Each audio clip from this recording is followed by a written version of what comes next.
Welcome to our class. This is an introduction to risk management framework. So we're going to talk about the risk management framework. Where does it come from? We're also going to cover topics related to the risk management framework, which would include things like FISMA, DIACAP, DIACAP, NICAP, and DIARMF. Also covered in this class is the necessary knowledge that you need if you want to get the ISC squared Certified Authorization Professional. The Certified Authorization Professional certification is based on the risk management framework. And all of this comes from various NIST documents, and it primarily applies to the federal government, although state and local governments also use the risk management framework, as well as some businesses. So without further ado, we're going to talk about this introduction. And just as a side note, because I always like to use my photos that I take of pictures of things in my sessions here, this is a picture of the Bellagio. If you ever go to Bellagio in Las Vegas, there's a glass ceiling, and this is all handmade glass that's colored and all that kind of stuff. And it makes some really cool pictures if you're ever in the Bellagio. So introduction to the risk management framework. Again, like I said, it's primarily for the federal government because that's the way it was written. It was written for them. One of the things that you have to understand about it, though, they tried to write it as general as possible so that it could apply to other organizations. It is recommended by the National Institute of Standards and Technologies for state, local, and tribal governments. So that means any local governments, any states, any tribal governments, this risk management framework for cybersecurity is considered appropriate for them. So what does that mean? It means that a standards body in the federal government has determined that the best thing for your organization, if you're a local government or a state government, is to use the risk management framework. What does that mean to you? Well, it means that if you're not using it, you should have a good reason why you're not using it, because there's no other real standards out there that you can pick from that are like recommended for local governments or state or tribal governments. It doesn't mean that you have to do it. But what does that really mean? That means legally, if something happens, you're not doing your due diligence of what somebody in your position should be doing as far as security is concerned. So if something did happen, there may be some type of culpability there legally. I'm not a legal expert, so I can't really say much more than that, other than in theory that that's possible. Now, whether that actually lives out in the real world, doubt it. But anyways, it's easily adapted also for private sector and nonprofits. So private sector companies or nonprofits can also use this framework. The firm that I work with, we actually use the risk management framework. We modify it because obviously we're a corporation and some of the things are very specific to government agencies that we don't fall under. A good thing to point out is a number of states have adopted the risk management framework from NIST for the state.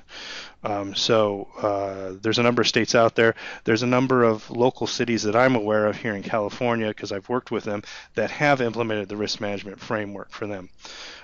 So we're going to talk about a little bit of the background for this risk management framework here. Talk about how it's a risk-based approach. What is it? We'll talk about what do we mean when we say authorization, because this is going to be a key term for us, and why that's important in this process. We'll also talk about how this process really tries to look at things as different systems. And so we put the security together based on a system. And when we say system, it's a little bit of a misnomer, because if you're in IT and you say system, I think of a computer or a server or something like that. When we say system, it's a group of that. So a system can be anything from a single ERP system or financial application, or it could be as large as all the workstations within your organization. So depending upon, and we'll talk about this in a future session, there's probably going to be about 40 sessions total to cover all the material for this. But in one of those sessions, we're going to talk about where you would set a system security boundary and what are the differences and why does it matter and all that kind of stuff. We'll also talk about some of the benefits of having the risk management framework and some of the external drivers related to it. So some of the history, it's always good to do a little bit of a history lesson, talk about where are we security-wise and why is all this stuff coming into focus at this point in time. Now, there's always been an obligation for each agency or organization to properly secure information. Now, in the federal government, obviously, each agency is required to. and has been required to in the past to do it. But it wasn't clear as to how they were supposed to do it. They were kind of all left on their own to kind of figure out what they wanted to do for each agency. And so some agencies would do things completely different than other agencies. For example, you may have an agency that works closely with universities and stuff like that because of research and things of that nature. When they work close together to organizations like that, the problem that you run into is they kind of adopt the culture of who their primary users are. And if their primary users are people that are typically in a university where everything's open, there's not a lot of controls, then typically they adopt that type of mentality for security. And so in the past, some of those agencies would be open to hacking and stuff like that. And a number of hacks actually did happen. And so it became more and more and grew in the public's eye, all these different security incidents that have happened. And I'm sure you've heard of security incidents recently, excuse me, such as the Target breach or something like that. All of these things help to reinforce the idea that, hey, over time it's becoming to the point where now everybody understands that there's these security issues related to computers. And so that started it all. Now this goes all the way back to 1987. When they had the Computer Security Act, and basically that, for the federal government folks, it came out in OMB A130 Appendix 3, which basically said that you needed to do a risk-based security approach to your systems. Again, it didn't give you a whole lot of guidance into it.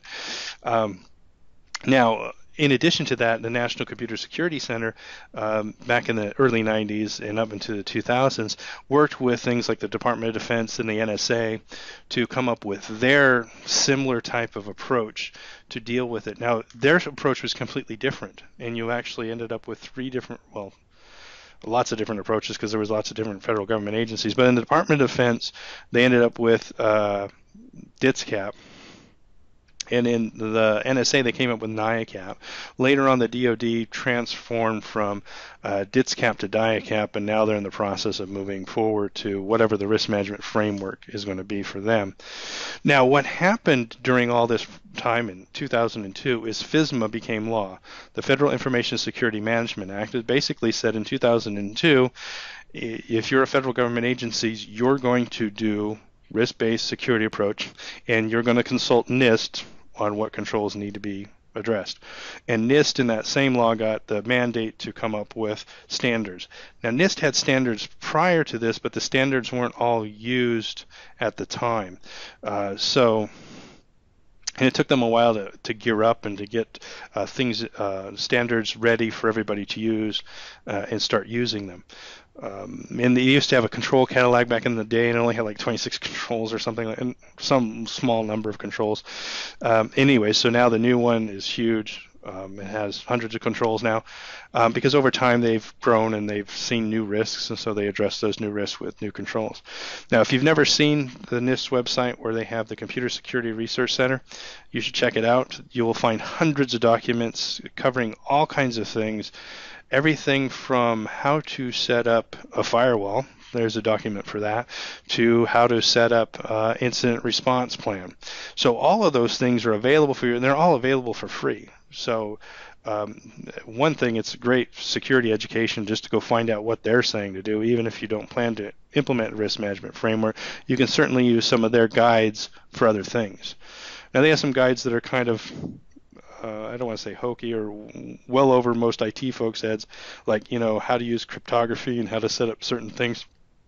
Most IT folks are going to use whatever comes out of the box and just turn it on or turn it off. So some of those guides aren't applicable, but there's plenty of them that are, so it's worth checking out.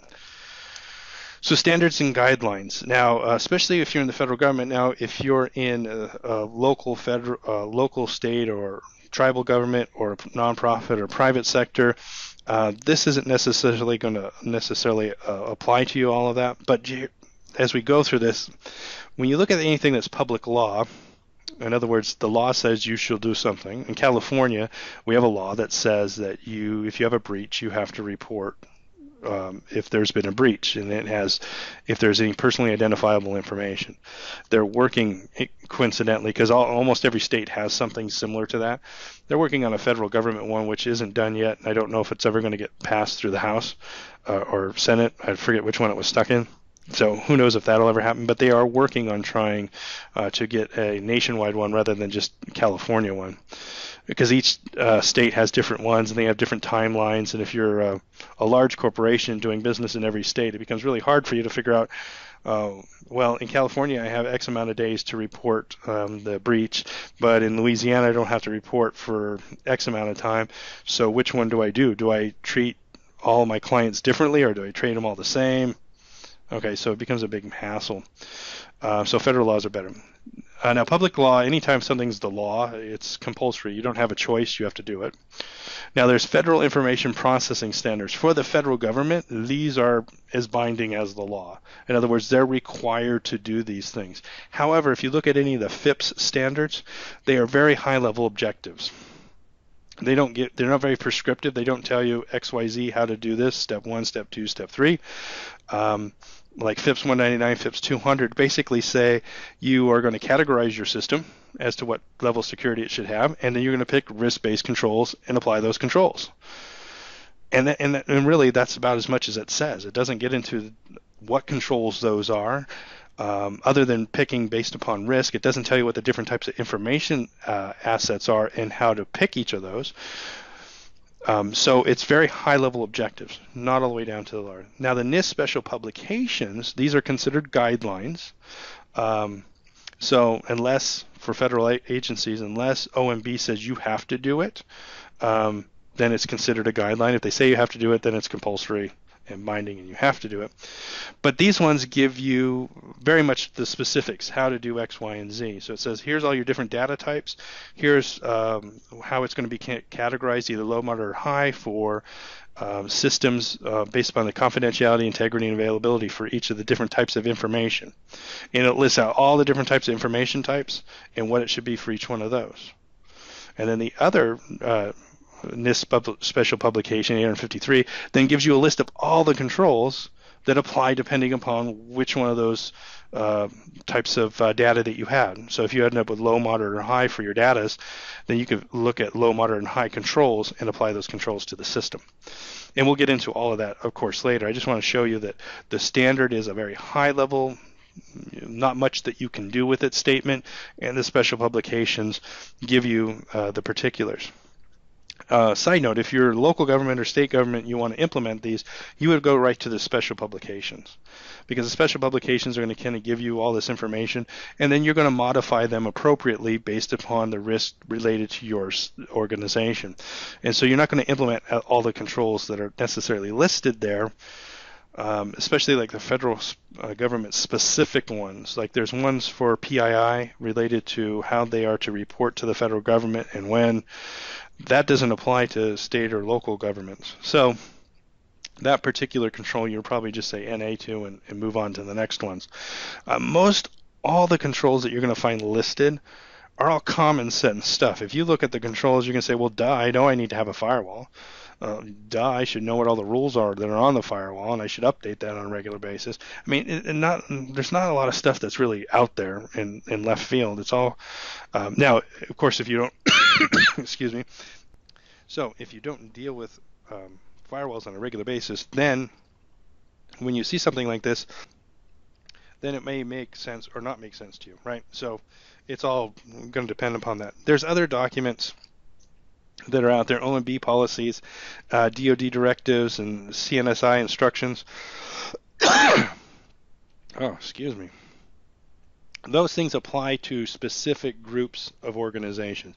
DoD and CNSS instructions apply to either the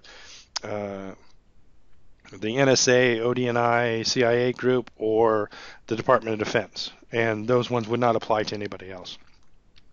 And then NIST and the ITL are also, they're like special publications, but they just talk about more like along the lines of what the technology is, how the technology should be used, not as much as a guideline. So, but they function essentially like a guideline. So, Anyway, so if you're in any of these other organizations, you may want to take a look at all those documents to see what they have. We'll talk about the key documents and how they lay out what the risk management framework is going to be as we proceed through this entire series. So what is FISMA? So you may have heard it because oftentimes if you go to like the RSA conference or something like that, everybody talks about their product helps you with FISMA and all this, because they all say FISMA, FISMA. Well, what is that? Well, that's the E-Government Act, the Federal Information Security Management Act that we talked about in 2002. And it's public law and requires all government agencies to develop, document, and implement that agency-wide information security program. So it's not, you can't just do it part of your agency, the whole organization. So it's a holistic approach. And we'll talk about what that actually means here in a minute. And the idea is to give information security or cybersecurity to all the systems that support any of the assets or mission of any agencies or organizations. And it is required that all contractors, anybody else that uses that information, also live by those same standards. So if you're a federal government agency and you have a close contractor that handles some of your data, they're required to follow the same guidelines. So the Department of Justice, when they decided that they were going to use Google Cloud, they had to go to Google and say, Google, here's a list of controls that you have to comply with for us to use your system. Well, surprise, surprise, surprise, Google by default doesn't follow those guidelines. So Google had to set up a separate area for federal government agencies that are going to use the Google Cloud, and they had to set it up and they implemented certain controls with it. Now, and all this stuff was said publicly, so I'm not throwing them under the bus, but one of the things is all the controls that Google actually set up when they used to tell everybody what all the controls were, it was clearly labeled on their website. They did the low baseline of controls. Now, most federal government data is going to fall in the area of moderate, not low. So what do you end up doing with that? Well, so you have to have compensating controls, and other controls on the organization side to implement to protect the information that's on Google's side. And according to the Department of Justice, they were able to apply 3 controls that met all the moderate level guidelines. Now, if you ever looked at all these controls, you know that's a bunch of hogwash. There's no way that 3 controls are going to jump you from a low system to a moderate system. But they seem to think that that's what they did. They don't use this system anymore at Google because they had some problems with what they were trying to do with it. Anyways, it was a hassle. But anyways, anytime you use a contractor, whatever they're doing, the idea is, if you think about this, even if you're not the federal government, if you had a system and you want to go to the cloud, and you want to make sure that they protect it at the same level that you are going to protect it at. And that's what we're really talking about when we talk about contractors have to do this as well. So the other thing that's really important part of this, and some of the other acts that are in here listed here, the Clinger-Cohen Act of 1996 and Paperwork Reduction Act, all of them are talking about doing a risk-based approach. In other words, when you implement controls, you put them in there for a reason. I went to one federal government agency, and I was helping them implement controls. And I was helping them develop their system security plans. We're sitting down here, and we're talking about this lab environment. It's a lab environment. It's a room. It has some network equipment into it and a server. It is disconnected from all networks. There's no network connection in or out of that room. Everything that's in that room is on its own internal network. So they're going through the list of controls in 853, which we'll talk about later, but they're going through the list of controls, and they said, oh, it says here we have to have a firewall, we have to do this. So, we need to order a firewall. Oh. If you missed anything, I'm sorry about that. It says something about our server connection had failed and now it's fixed. I don't know what that was about. Anyways, if you missed anything, we can go back to it. But I forgot what I was saying. Oh, so they wanted to order this firewall when they didn't need a firewall because their network's not interconnected. So that's not a risk-based approach to applying controls. You don't apply more controls than you need, and you don't apply less controls than you need. If you have a SQL database, then SQL injection is a possibility. You need to take controls and put something in place to prevent that from happening. So whatever it is, you're going to have to check out and see what it is and see if you can fix it. So the idea is look at what the risk is, apply the appropriate level of controls. Not too much, not too little. It's kind of like the Goldilocks thing, right? You want to figure out where you want to be in the middle of all of that stuff. So what are some of the goals of FISMA that it had, which come into play with the risk management framework? And that is to secure the federal government systems, understand the risk to the mission at an organizational wide level. And this is a huge thing that a lot of organizations don't always look at, because IT sometimes is in its own little enclave, sometimes its own little world, whatever it's doing. They have to understand the risk related to the operations of all those systems. So for example, if I look at I just use something because I'm an auditor, so I'll use this example. If I'm in IT and we have a financial server that we're supporting, and we're putting controls in place for it, whether it's uptime controls or confidentiality controls, whatever the controls we're putting in place on it, I want to make sure that I understand from that department what their uptime needs are, what their confidentiality needs are, what type of data do they have on it, what are they expecting from me, the IT department, to provide for them. So one of the things with FISMA is we want to make sure that this mission, whatever the mission is for the line of business, finances in this example that I'm using, what is their mission and what is important to them, make sure that we supply in IT the controls necessary for them to meet that. In addition to that, some of the goals that they had with FISMA, which are still not completely realized, is to be consistent, comparable, repeatable, complete, reliable, trustworthy. So they want to make sure that whatever the system is they're going to set up, that it's going to be these different attributes that we have here. The consistent, one of the ones that we're working on now, is making sure that the entire federal government gets on the same page. So most all the public agencies are on the risk management framework page. Department of Defense and the NSA, ODNI, and CIA are still in the process of getting onto that same page. And it's not going to be easy, but because the DoD has specific needs, and obviously the security agencies also have their own particular needs above and beyond what the controls that are provided by the risk management framework. The framework itself doesn't have to change. So you separate the framework from the set of controls that NIST has, and you can take that risk management framework and apply different controls if necessary. Although NIST and the federal government say, no, you really should be using what NIST has. So NIST is starting to add controls that are comparable with the DoD controls that are optional controls for public agencies but required by DoD. Anyways, NSA's got a really nice write-up that they have on one of their documents, which we'll talk about later on, that says, hey, these are the controls we want you to use on our systems for low, moderate, or high, which are more than the normal controls used in public agencies. So they're using the same document, they just have another document that tells them these are the modifications that you need to use for our systems. So this common foundation that we're talking about here, they had a lot of collaboration with this. And you know how it gets in the federal government. You all have your own little sections, and the Office of Director of National Intelligence, they have their own little security team that does security standards for them. And these people are looking at it and saying, hey, we're going to be out of a job here pretty soon because now NIST is taking over everything. And that's not what really happened. So well, that was a concern. So everybody wanted to keep their own little fiefdom, so to speak, so that they didn't have to lay off people in their organizations or lose control of the security. So rather than do all that and just say, hey, NIST is doing it all, go to them from now on, they worked together with NIST, Department of Defense, ODNI, CNSS, work together to come up with a standard. And in addition to that, the standard is available to the public for reviewing and vetting.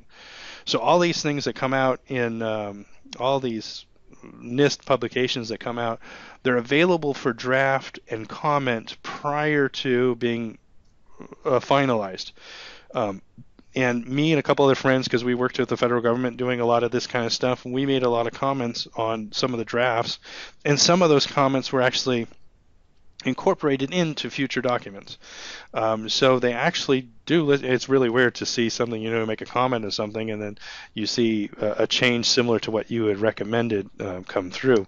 So it's really interesting to see that, and it's really good because that means that all the security professionals out there, if they desire, can go in there and look at it, and hopefully the idea there is to make it a better product in the end and make sure that it makes sense, right? Because a lot of times you'd see a security control and you're like, oh, I don't know if I can do that.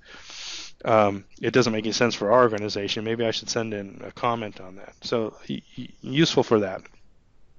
Common foundation. Now, getting the whole federal government on the same set of pages really helps out for them to kind of have reciprocal agreements, so that I know that if NASA and NIH decide to work together on collaboration for something, they know that when they interconnect their systems for whatever reason, that when they say they're at a moderate level system, we say we're at a moderate level system, we can connect to them and we can reliably feel that they have the same level of controls that we do. There's some little bit of changes with that, but it gives them a lot better comfort that the other organization they're working with has the same level of controls with them. For the longest time, because the Department of Defense and the ODNI had different ideas of what that should be, you really couldn't have a connection from a public sector to a DoD sector without all kinds of rigmarole going on. And one of the biggest problems is in Department of Defense, the terminology they use is different than the terminology that's used in the public sector. So when we say controls, they say countermeasures or safeguards. So we're talking about the exact same thing, but we're using two different terms. So you'd say, what safeguards do you have? And the other guy's on the other end scratching his head saying, well, I can tell you what controls I have. And he says, well, I don't care about what controls you have. I need to know what safeguards you have. It's the same, the words mean the same thing. It's just you're using them differently. In Department of Defense, they always talk about information assurance. They don't talk about cybersecurity. And actually, cybersecurity is kind of a newer term. It was information security before in the public sectors, but now it's cybersecurity because that's what everybody's talking about. And it's probably more like cybersecurity in the Department of Defense now, too. Anyways, we want to come up with this way that it's going to be a common foundation so that the entire federal government and state and local governments, if they want to connect in, can all have a common framework that we're all using. Everybody's on the same page. We all know what we're all doing. We all can contribute to it and hopefully make it a better system in the end. So it's an ongoing process, obviously. So what's NIST role in all of this? NIST, by the way, stands for National Institute of Standards and Technology. Their goal is to develop and publish the standards and guidelines. Now, they work with all those other groups to do this, so they're not doing it by themselves. The ODNI, Department of Defense, and all those other people have input into all of this. And they work with other interest groups. They work with pen testers. They work with auditors. They work with inspector generals. They work with all these other groups of people also who are looking at the security of all these other systems.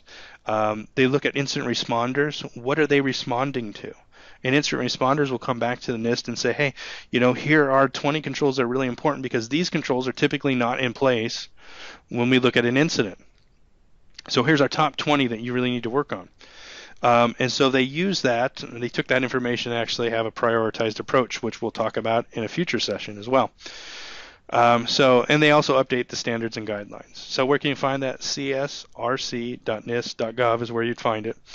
And there's a little shot of what the page looks like. And you can look on there, right at the middle and the bottom, it says NIST Security Publications. If you click on that, it'll show you where the standards and guidelines are. You can also look at the drafts. So if you wanted to see what the future's going to hold, you can look at that. I wouldn't put all your eggs in a basket and assume that that's draft is going to be really close to what it is. There have been times when the draft, the last draft before it goes public, is almost identical, and there have been times in the past where it's completely nothing like the original. We'll talk about one instance in there when they were coming up with the new risk management framework, how it completely changed and kind of threw everybody for a loop. So the framework, I'm just going to show you this in a future session here shortly, probably 2 or 3 sessions from now.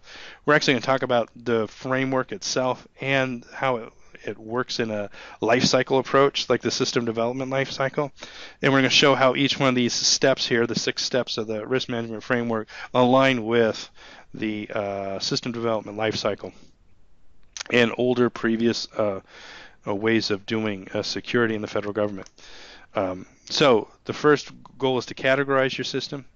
Next goal is to select the controls. Then you implement the controls. Then someone assesses the controls. Then you authorize the system and you monitor the system. And then periodically you recategorize it, reselect controls, re-implement, reassess, reauthorize. It's a life cycle approach. It's not an end game thing. It's an always process going on. And like I said, it's 6 easy steps. This is all you need to know. If you can understand what these 6 steps are and the rationale behind each one of these steps, if I told you anything in security, said what when we're talking about putting this control in place, which step are we talking about? You should be able to say, oh, that's the implement control. Just about anything we talk about fits in every one of these categories. So the question is just understanding this really well and understanding how it aligns with the system development lifecycle, and then how it aligns with how your organization particularly uses it. Sometimes I deal with other organizations, like in the Department of Defense, where they pride themselves in being a little bit different, and sometimes they don't always follow the risk management framework. Well, they're in the process of moving towards the risk management framework, but they still oftentimes call things but their old names. But their old names still apply to this 6-step process. As long as you're doing these 6 things, you can call them different things if you want, but you should be doing these 6 things. And that should be evident as we go through this process. So certification and accreditation, which is what was the old NIST way of doing stuff, and this comes from the ISC Square. It's official guide for the CAP thing, but it was information that you'd find anywhere else too. So certification and accreditation is the methodology used to ensure that security controls are established for the information system, that these controls are functioning appropriately, and that management has authorized the operation of the system in its current security posture. Now, that's a mouthful, right? But here's a key point, that you're implementing the controls, that the controls are working as they're supposed to, and that management has authorized the operation of the system. There's a couple criteria there, and it's really important. And if we go back one slide to that step here, this authorized step, that is senior management saying, yes, the system can go live. It's not the IT department doing it. It's senior management. And there's a huge important reason why that's necessary, and why it's vital and critical, no matter where you implement risk management framework, that this happens. And we'll talk about that. So now in the Department of Defense, they wouldn't say certification accreditation. They typically say information assurance. And what does that mean? Well, CNSS instruction number 4009, which you can look up on the internet. It's free and available there. And basically what that is a glossary of all the cybersecurity terms that's out there. And I think they've updated it periodically. So if you come across any word that I've used in here that you don't necessarily know, like information assurance, it means something very particular. When I was in school, I learned about a thing called the language of the disciplined. Whenever you get into a particular profession, they use certain words, and those certain words mean something very particular to them that don't necessarily mean the same thing to everybody else everywhere else in the world. For example, when we say controls, we mean something very specific. When somebody else says controls, they may mean something else. So if I've talked to an engineer, and I say, what about the controls? They're going to think in their mind like mechanical little controls that are running motors or different types of things. So then when I say control, that's what they think of. When I say control, I'm talking about a security concept that is something that you put in place to reduce risk. So when we both use the same word, control, but we mean it differently, and that's really important. So if you're going to, and as a side note, not necessarily, because this course is kind of meant to introduce you to the risk management framework, also to help you prepare for exams if you want to do it, also help you implement this if you're going to implement this in your organization.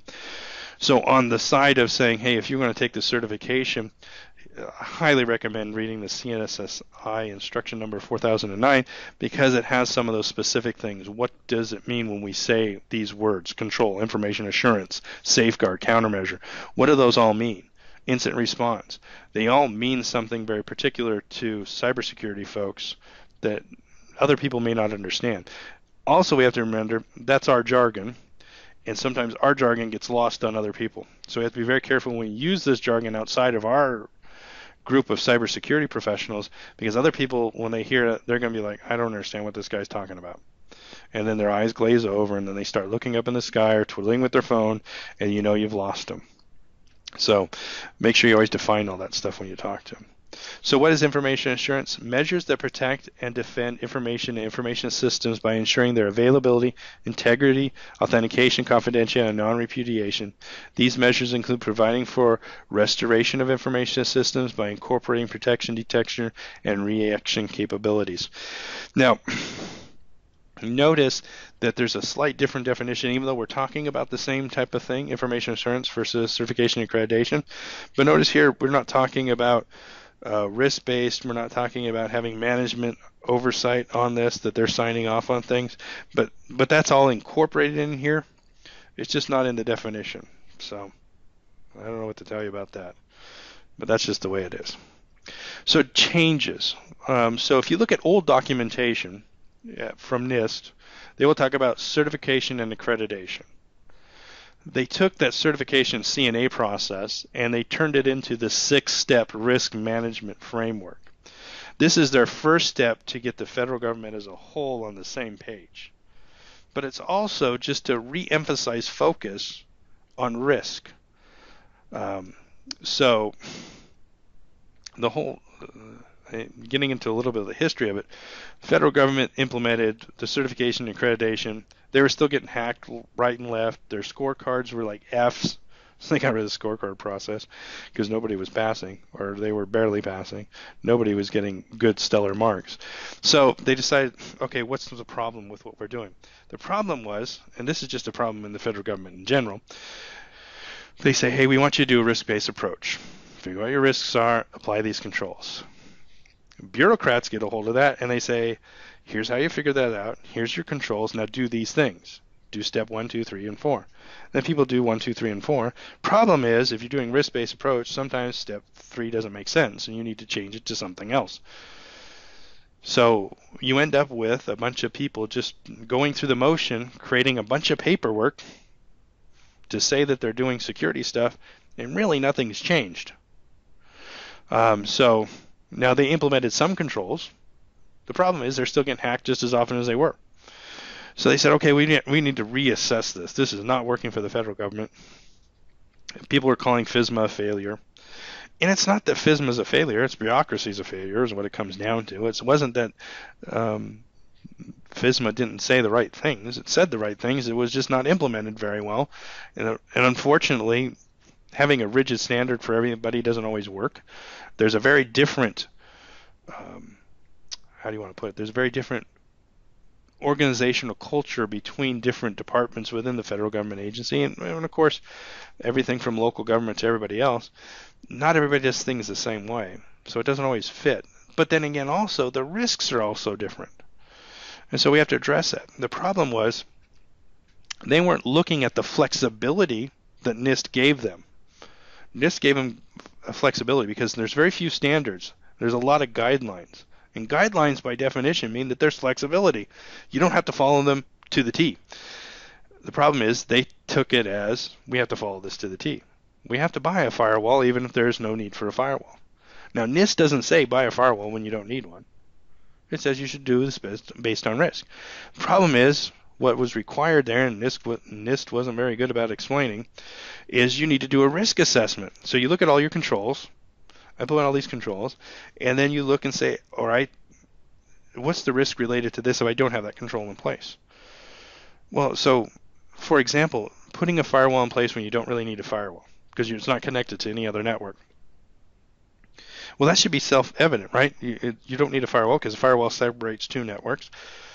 And it almost seems so silly. It's like kindergarten level stuff, but the people were actually doing these things.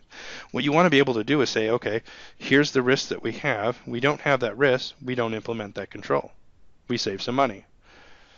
People were afraid in the federal government to do that. So what they ended up doing is saying, we don't have controls, and they would just do the paperwork and turn it in.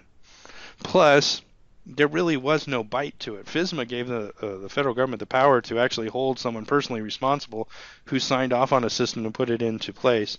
And no one has ever, that I've seen, nobody has ever been put in jail for signing off on a system that they shouldn't sign off on. The law gives the capability of doing that, holding someone accountable, but it never has happened. So anyways, they want to reemphasize this thing. Let's work on this, make sure that we have implementing controls, but we also want to be able to in the risk management framework, and that is report constantly. We have consistent reporting on an ongoing basis. So we're monitoring. So there's much more focus on the monitoring aspect. The monitoring aspect was there.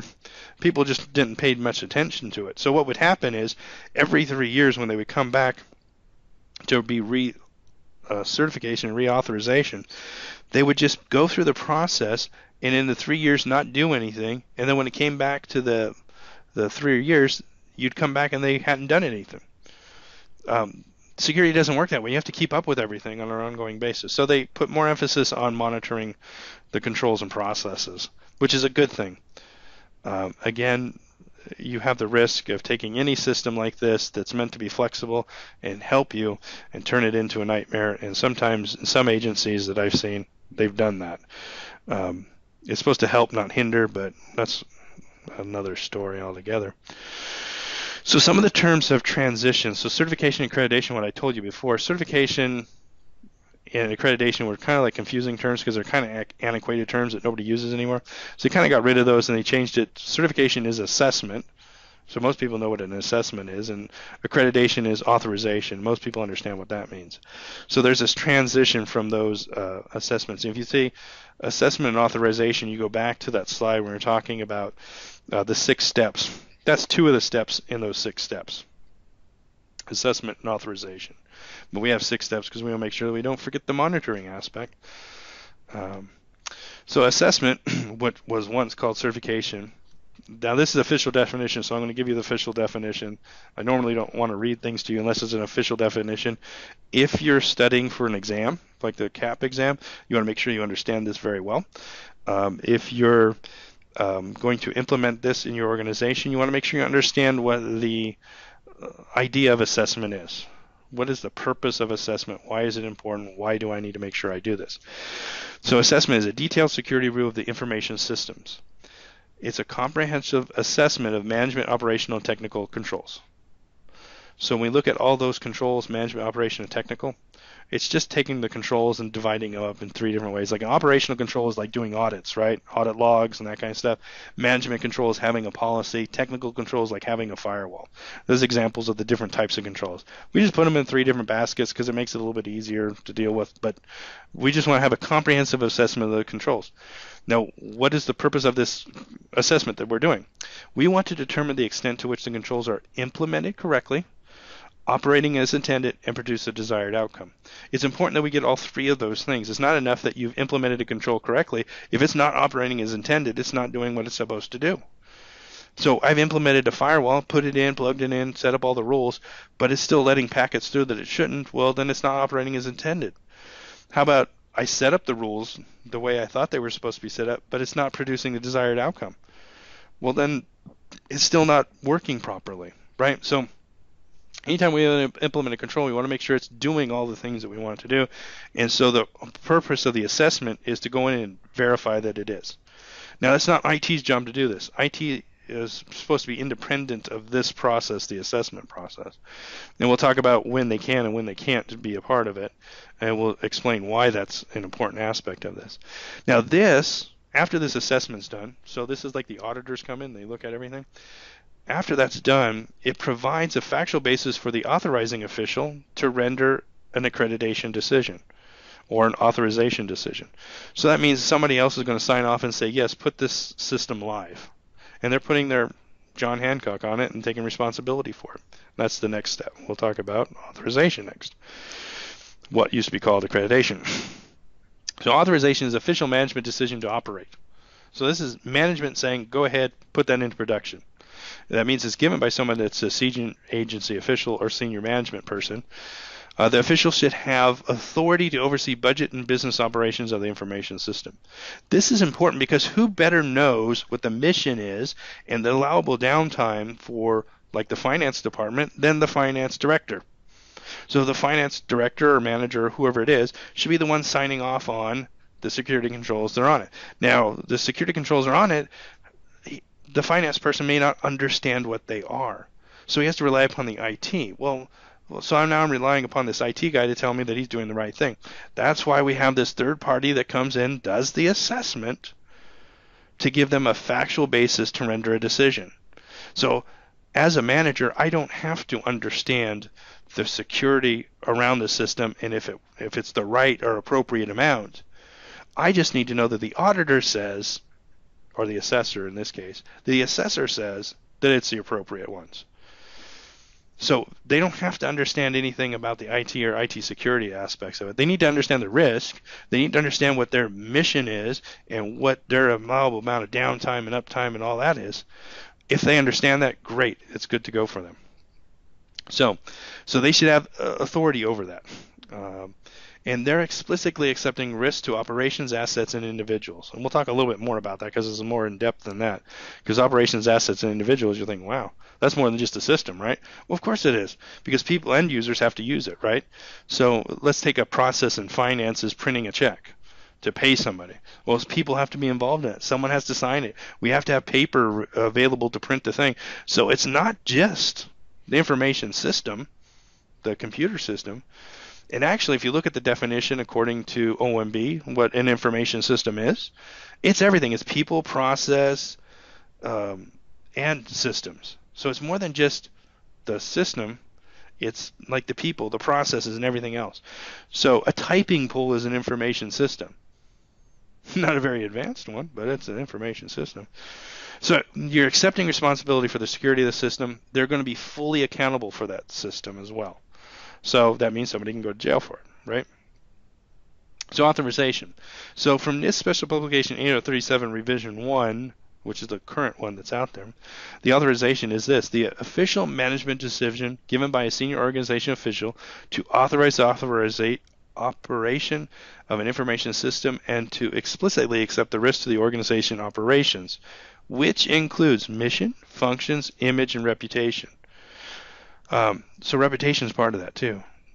Organizational assets, individuals and other organizations, and the nation based upon the implementation of agreed upon set of security controls. So that's a mouthful, right? But you got to understand that only the line of business manager is going to know what the mission, the functions, reputation is going to be with, the impact to the organization's overall ability to perform its mission. It's not IT's job to know that. In fact, IT probably is not privy to all the necessities there. Now, it's their job to tell IT. The problem is they don't know it's their job to tell IT, right? And that's where the risk management framework is so awesome, because it takes away all that guesswork. If we follow it, the letter of it, which sometimes gets lost in bureaucracy, but if we follow what the gist of what it's trying to say, is saying, hey, you've picked the person that's responsible for the operations of everything. You let them decide whether or not it should be in place or not. You make them responsible and hold them accountable for it. It doesn't matter that they don't understand IT. Assessors come in and verify for them that it is, and then they implement. They can say, go ahead and put this in control. Because they have access to the budget for the system, they will make sure that the controls are in place, especially if they have to sign their name on something. So IT always has a problem. Always a problem with IT is like, we never have a budget. I need all these security controls. They don't want to pay for it. Well, if they're signing their name on it, they're more likely to break away some money for the budget to get things done. If they're not signing their name on it, then they don't care. And they really need to care, because it's their mission that they're trying to protect. It's their risks. It's not IT's risks. I mean, IT always assumes all this stuff that they don't need to assume. It's their risk. It's the risk of finance department not being able to do what finance needs to do. And so this is where it's really a kind of like a good example. And I use finance all the time. Just got to pick on them because I'm an auditor. But anyways. Now, one of the things that we look at in this is a multi-tiered approach. So we're going to have risk at different levels. We're going to have organizational-wide risk. So if, let's say, you're a city, you're going to have city-wide risk, and then you're going to have mission or business process risk, like the finance department or Parks and Rec, or what, the different departments within it. Each one of those is going to have its own set of risks. And then you have risks related to the actual system itself, the mail server, the VMs, or whatever it is. You'll have risk related at that level. So we can talk about this at the top as like a program level, making sure we have the enterprise-wide risk management, and then at a lower level at the system level. So a lot of times in the past, people look at things at a program level and a system level, and it kind of falls right over this multi-tiered approach here. Except for you don't really have a middle tier if you look at it from a program level or system level. But even in a small government like a city, you have tier 1, tier 2, tier 3, because you'd have the citywide, you'd have the different departments within the city, and then you'd have the actual systems itself. They look at this as strategic risk versus tactical risk.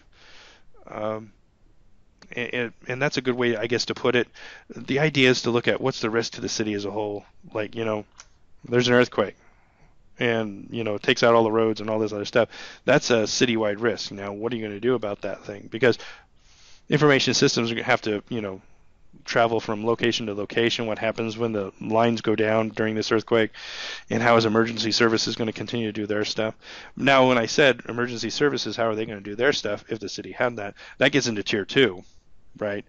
But still, tier 1 is the city still needs to operate. Still need to cut checks for the firefighters and police officers and all that stuff.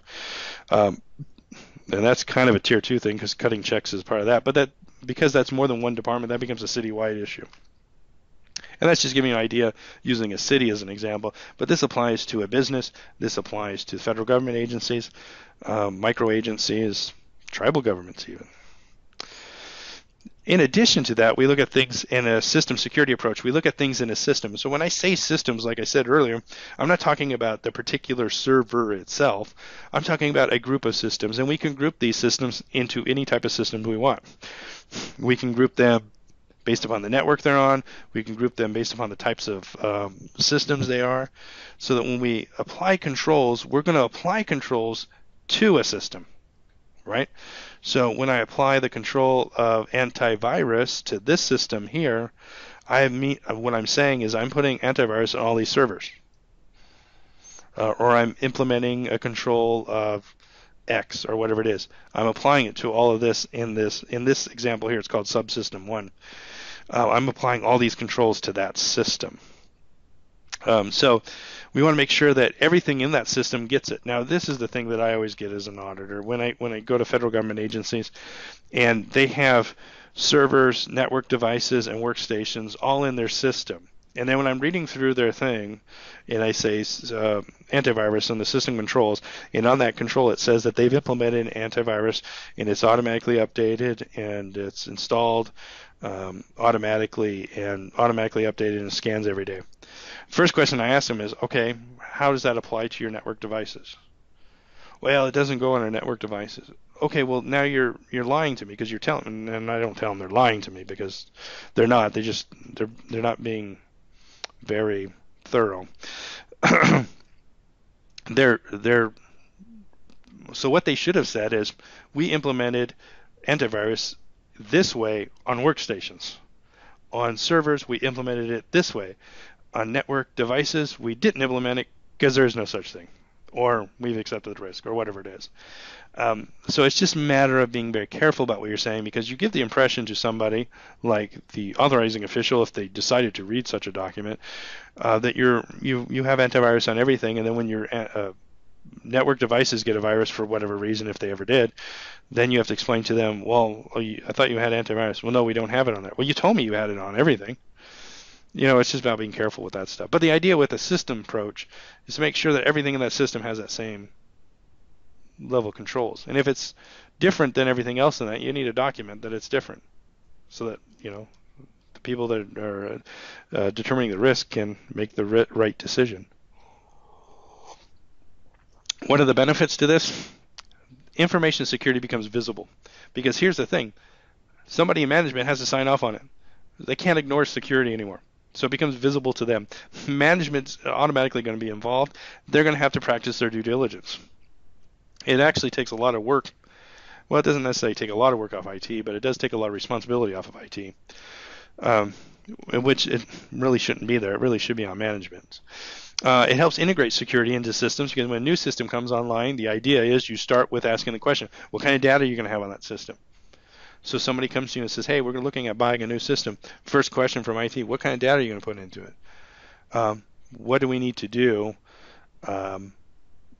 with that system to make sure that we have all the right controls on it? So those types of things get asked up front, which we want them to be done. We make sure that things are consistently implemented, kind of like what I was talking about before, because everywhere else we go, we're going to have the same level of controls. We make sure that we have that common goal. We're going to ensure that there's a minimal set of security, because we're going to follow the security controls that are in NIST or wherever. And we're going to make sure that they're in place, and we're going to make sure it's risk-based, and make sure that we're not wasting money. If we don't need the control, it's not there. But if we need the control because there's a risk, we're saving money, because then the bad thing that the risk could have happened, the vulnerability or the incident, got avoided. And that's a hard one, and we'll talk about that when we talk about risk management, because that's a hard one to document. We didn't get a virus this year. Well, how much would that have cost us if we did? Is it going to be more or less than you paid on Norton or McAfee or whatever, right? So those are the questions that business managers need to ask those questions. Does it make sense for us to pay for it? And obviously it does, because if you get a virus, it could cost you a lot of money trying to clean it all out. So one of the things when I do the class live, and we don't have to do the discussion now, but I always ask, why are agencies still riddled with security holes even though we're doing all this stuff? This is an older thing, but you still hear of security incidents. I mean, for example, what was a recent one? It was a political scandal too. Oh, they lost their emails. All of a sudden, the emails that everybody wants are all of a sudden missing. Now, if you know anything about the risk management framework, and as we go through here, there are certain controls that are supposed to be in place, like backups and archives and all these other stuff. And those processes should be documented in a system security plan. An assessor should have came out, assessed that to determine if that control was implemented correctly, operating as intended, and produced a desired outcome. And then somebody in management should have signed off saying, yes, that this system can go live, even for the email system. So now, tell me how, if I was asking the questions, how did these emails go missing? Who signed off on this? Did the assessor catch this? I mean, I have like 100,000 questions that I would ask about this. I would be a terror in this thing if I was ever there. And I don't even care about what the political outcome of it is. I just concerned that, I mean, it seems like a bunch of BS. Because if you know anything about what you are required to do as a federal government agency under FISMA, and you're telling me that you're not doing it such that you can just happen to lose all the emails that we needed for some reason, tells me so you're not doing what you're supposed to be doing. It's like a perfect test that you failed, right? Anyways, so things like that happen, it's if you know anything about cybersecurity and you know what they're supposed to be doing, you have a lot of questions as to why it did not happen. Anyways, so what are some external drivers? This is important because if you're selling this to somebody because you want to implement this in a local government, or if you're going to take the exam for the CAP exam, you need to understand what are external drivers for this. But even if you're just implementing and you're already in the federal government, you're already dealing with this, you have to understand why is there all this focus on cybersecurity? Well, security incidents, right? That's the number one, right? Things like Target and all these other incidents that happen all become external drivers. In other words, we want to make sure this doesn't happen to us. We don't want to be in the headlines. There was financial scandals, terrorist attacks, obviously, natural disasters, Sarbanes-Oxley, HIPAA was a big one too. GLBA was another one. FISMA, PCI, which isn't the law, but it's still another required one from the credit card industry. All of these things kind of push towards everybody becoming more secure. And in fact, things like Katrina, when Katrina happened, natural disasters, and certain state agencies' inability to communicate with other organizations really put that into spotlight. Had they had better communications, less lives would have been lost, right? So natural disasters actually kind of played a part in that as well. People don't always think about that. And terrorist attacks, somebody flew into a building, so you don't always think, well, what's the security related to that? There is security related to information systems related to that. In fact, the Department of Defense set up a whole entire they have different command centers for different battlefields around the world, like North America and South America. They have different command centers that are responsible for the security of all the Department of Defense assets within a certain theater of operations, so to speak. They also have that for cybersecurity. So Cyber Command has been stood up a couple years ago now, and their job is to deal with that stuff. And they work with the Department of Homeland Security to give, and Homeland Security works with them to give information back and forth between potential cyber attacks. Unfortunately, none of that really gets down to the man on the street or us security professionals. It may go to some agencies within the federal government. It's supposed to go to the Department of Homeland Security. Homeland Security is supposed to push it out to the specific public agencies. The problem is it's not always very helpful, so to speak. A lot of agencies kind of complain about it, but whatever. It would be a lot better if they said, hey, we have a credible thing. This is what we think we're going to attack. Problem is then the attacker finds out about it and says, well, I got to change my attack plan. Well, that might even be a good control itself. I don't know. But they don't do it because they don't want to tip them off.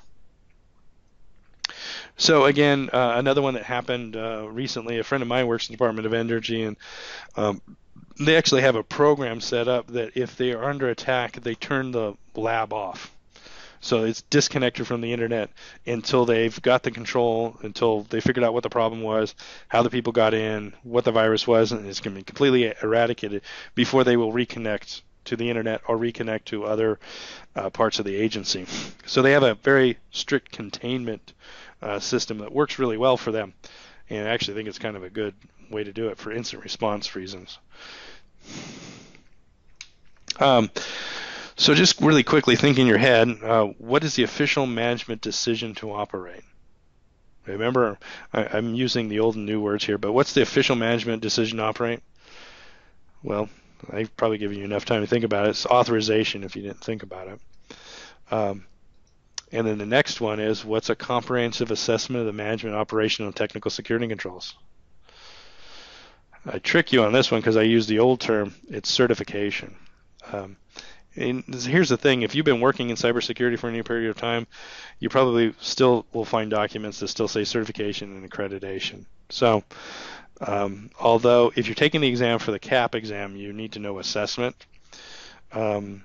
If you're in the Department of Defense or in a public agency, people still say certification and accreditation, or they say CNA for short, and they still say that.